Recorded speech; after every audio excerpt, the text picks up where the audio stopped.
अगर मैं आपसे कहूं कि 2026 तक एक ऐसा फाइनेंशियल रीसेट आने वाला है जो लास्ट 100 इयर्स में नहीं आया है, तो क्या आप मानोगे? और ये बात कोई रैंडम यूट्यूबर या इंस्टाग्राम पे नहीं बात हो रही है, ये बात कह रहे हैं रे डालियो। रे डालियो कौन है? ब्रिजवाटर एसोसिएट्स के फाउंडर, दुनिया के सबसे बड़े हेज फंड मैनेजर। उनका कहना है अमेरिका एक फाइनेंशियल हार्ट अटैक की एज पर है।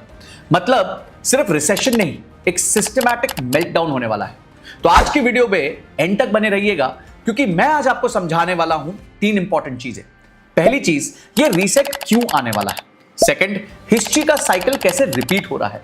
और थर्ड, आप अपने पैसे और फ्यूचर को कैसे प्रोटेक्ट कर सकते हैं। तो क्या आप तैयार हैं ये सब जानने के लिए? पर आगे जाने से पहले अभी भी सिर्फ 25% लोगों ने ही इस चैनल को सब्सक्राइब किया है। बहुत मेहनत लगती है, आप लोगों ने ऑलरेडी इसको 1 मिलियन पहुंचा दिया है, पर अगर अभी भी आपने सब्सक्राइब नहीं किया है तो सब्सक्राइब दबा के घंटी जरूर दबा दीजिएगा, ताकि ऐसी वीडियोस आपसे मिस ना हो। तो गाइस, सबसे पहले हम समझते हैं कि रे डालियो कौन है। रे डालियो सिर्फ एक इन्वेस्टर नहीं है, एक सिस्टम समझने वाले साइंटिस्ट हैं। उन्होंने लिखा द चेंजिंग वर्ल्ड ऑर्डर, जिसमें उन्होंने 500 से ज्यादा साल के डेटा को स्टडी किया है और बताया है कि हर एम्पायर एक पैटर्न को फॉलो करता है। पहले वो राइज करता है, फिर पीक कर जाता है और उसके बाद वो डिक्लाइन कर जाता है। और उनके हिसाब से अमेरिका अब अपने फाइनल स्टेज पर खड़ा हुआ है। कौन सा स्टेज? चलिए समझते हैं। तो चलिए 7 स्टेज में सबसे पहले स्टेज को समझते हैं, और वो है द न्यू वर्ल्ड ऑर्डर। देखिए 1944 में वर्ल्ड वॉर 2 के बाद अमेरिका ने ब्रेटन वुड्स एग्रीमेंट के थ्रू डॉलर को वर्ल्ड की रिजर्व करेंसी बना दिया था, और ये था स्टेज 1, क्योंकि इस टाइम पे डॉलर बन गया था किंग, और सब कंट्रीज ने ये एक्सेप्ट कर लिया था कि अब डॉलर में ही ट्रांजैक्शन होगी। उसके बाद आता है stage 2, peace and productive growth. War खत्म हो गई, दुनिया में शांति फैल गई, अमेरिका ने अपनी पावर और धौंस जमा दी और वो पावरफुल हो गया। अब वो इन्वेस्ट कर रहा था फैक्ट्रीज, हाईवेज, इनोवेशन, और ये सब कैसे हो रहा था? बोरोड मनी से, उधार लिया जा रहा था। पर ये उधार जो है वो गुड डेट था, बैड डेट नहीं था।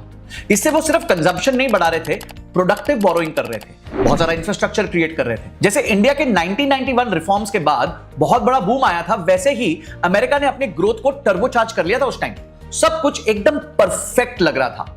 और फिर एंटर हुआ ग्रीड, और यहां आता है stage 3, debt bubble and wealth gap. देखिए ग्रोथ है ना, बहुत एडिक्टिव होती है। लोग सोचने लग जाते हैं और तेज ग्रो करते हैं भाई, और ऐसा लगता है अपन भगवान है, तो और बोरो किया और बबल बढ़ने लग गया। अब रिजल्ट क्या हुआ? इन्फ्लेशन ऊपर चला गया, रिच और रिच हो गए, और मिडिल क्लास जो है वो बहुत ही पीछे छूट गए।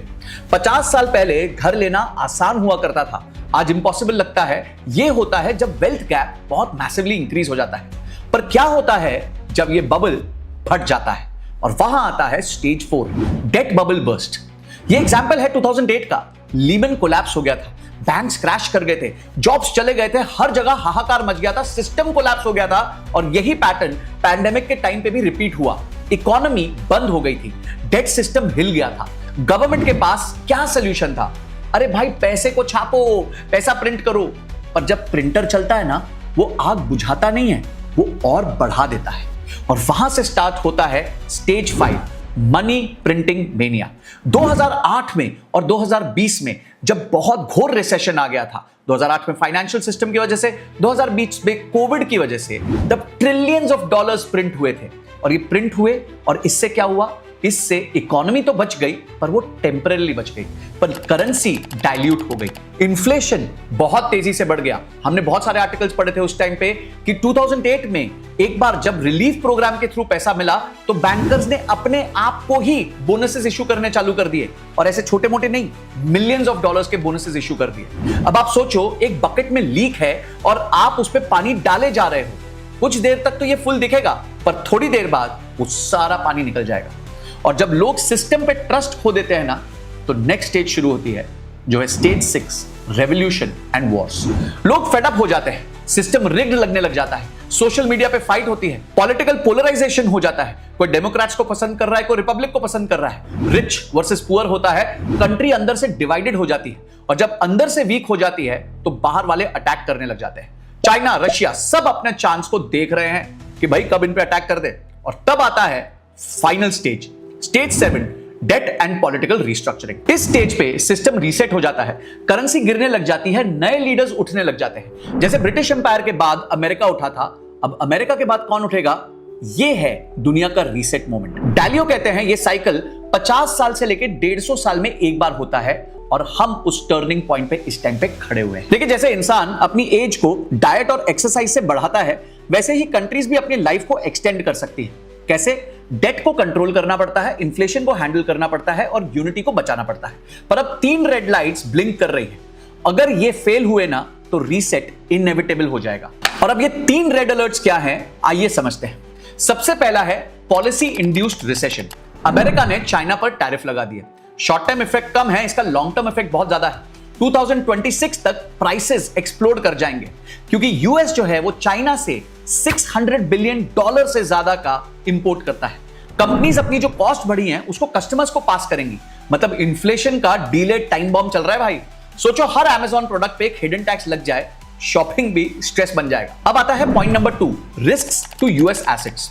ब्रिजवाटर रिपोर्ट के हिसाब से foreign inflows into US are following, यानी कि बायर्स कम हो रहे हैं, डिमांड कम हो रही है और प्राइसेस गिर रहे हैं। चाहे वो स्टॉक्स हो, बॉन्ड्स हो, रियल एस्टेट हो, सब इस टाइम पे वल्नरेबल हो रहे हैं। और ये डिक्लाइन कोई 1 साल पहले का नहीं है, 2021 से ये डिक्लाइन स्टार्ट हो चुका है। 2025 में ये और वर्स होने वाला है। अगर ये ट्रेंड कंटिन्यू हुआ तो एक बड़ा साइलेंट क्रैश आ सकता है। और तीसरा जो नए युद्ध का शस्त्र है वो है AI. AI is the new nuclear weapon of the economy. Internet को 100 करोड़ यूजर्स तक पहुंचने में 30 साल लगे थे और एआई को 3 साल लगे। यूएस इस चीज को लीड कर रहा है, पर चाइना, दुबई, यूके सब रेस में है। डालियो कहते हैं AI is America's last hope. पर अगर अमेरिका चाइना से एआई का गेम हार गया और फेल हो गया तो ये रीसेट दोस्तों इनएविटेबल हो जाएगा और अनस्टॉपेबल हो जाएगा। तो अब आप सोच रहे होंगे कि संजय सर, ये सब के बाद मुझे फर्क क्या पड़ता है? अरे भाई, बहुत पड़ता है। इससे डॉलर वीक हो जाएगा, फॉरेन कैपिटल इंडिया से निकलने लग जाएगा, रुपी गिर सकता है, गोल्ड के प्राइसेस ऊपर जा सकते हैं, इन्फ्लेशन में मेजर ग्रोथ आ सकती है। अगर अमेरिका रिसेशन में गया तो इंडिया का एक्सपोर्ट्स, आईटी, स्टॉक मार्केट सब हिट होगा। याद रखिएगा, 51% ऑफ India's IT revenue comes from US. जी हां, टीसीएस और इन्फोसिस का 51% रेवेन्यू सिर्फ यूएसए से आता है। पर डालियो का मैसेज यहां पे एब्सोल्युटली क्लियर है, don't panic, just prepare. Her crash एक अपॉर्चुनिटी होती है उन लोगों के लिए जो उसके लिए प्रिपेयर्ड होते हैं। तो डालियो क्या कहते हैं सर्वाइवल के लिए? Diversify, simple rule, don't put all eggs in one basket. Multiple layers बनाओ। इंडिया में इन्वेस्ट करो, ग्लोबल स्टॉक्स में भी इन्वेस्ट करो, उभरती हुई इकोनॉमीज में इन्वेस्ट करो, बॉन्ड्स खरीदो, गोल्ड खरीदो, रियल एस्टेट में अगर आप पूरा पैसा नहीं दे सकते तो रीट्स के माध्यम से इन्वेस्ट करो, और अगर आप ज्यादा अग्रेसिव इन्वेस्टर हैं तो क्रिप्टो तक में भी इन्वेस्ट कर सकते हैं। दोस्तों, जैसे खाने की थाली होती है, उसमें हर तरीके का खाना होता है। हमारे पास दाल होती है, चावल होती है, रोटी होती है, सब्जी होती है, अचार भी होता है, मीठा भी होता है। इस तरीके से अपने फाइनेंशियल इंस्ट्रूमेंट्स की भी थाली प्रिपेयर कर लीजिए, और यही थाली प्रिपेयर करते हैं तो आप जो है अपने फाइनेंशियल इंडिपेंडेंस को अचीव कर सकते हैं। अगर आप मेरे साथ मिलकर अपनी फाइनेंशियल इंडिपेंडेंस अचीव करना चाहते हैं तो मैं आपको इन्वाइट करूंगा हमारी म्यूचुअल फंड की मास्टर क्लास में। इसमें हम सिखाते हैं कि आप कैसे अपने फाइनेंशियल इंडिपेंडेंस के नंबर को इवैल्यूएट कर सकते हैं, आप अपना मनी के साथ रिलेशनशिप बेटर कैसे कर सकते हैं, आप अपनी इन्वेस्टमेंट्स को कैसे इवैल्यूएट कर सकते हैं, कौन सा म्यूचुअल फंड खरीदूं, कौन सा म्यूचुअल फंड बेच दूं ताकि आप अपने गोल को अचीव कर सकते हैं। ये सारी चीजें हम 3 घंटे की मास्टर क्लास में सिखाते हैं। ये master class absolutely free of cost है। 40,000 से ज्यादा लोग इसको अटेंड कर चुके हैं। तो अगर आप भी करना चाहते हैं तो डिस्क्रिप्शन में दिए हुए लिंक पे क्लिक करके फॉर्म भर दीजिए और उसके एंड में व्हाट्सएप ग्रुप को ज्वाइन कर लीजिए। वैसे तो ये master class absolutely free of cost है, पर जैसे ही वो व्हाट्सएप ग्रुप भर जाएगा तो फर्दर एडमिशंस नहीं लिए जाएंगे। तो करना क्या है, फटाफट जाइए, डिस्क्रिप्शन में लिंक है, उसको भर दीजिए। तो अब आपको थाली के बारे में समझ आ गया। कहीं से न्यूट्रिशन कम मिलेगा तो कोई ना कोई जो चीज है वो आपको न्यूट्रिशन ज्यादा दे देगी। इसी तरह अगर एक एसेट गिरता है तो दूसरा आपको संभाल लेता है।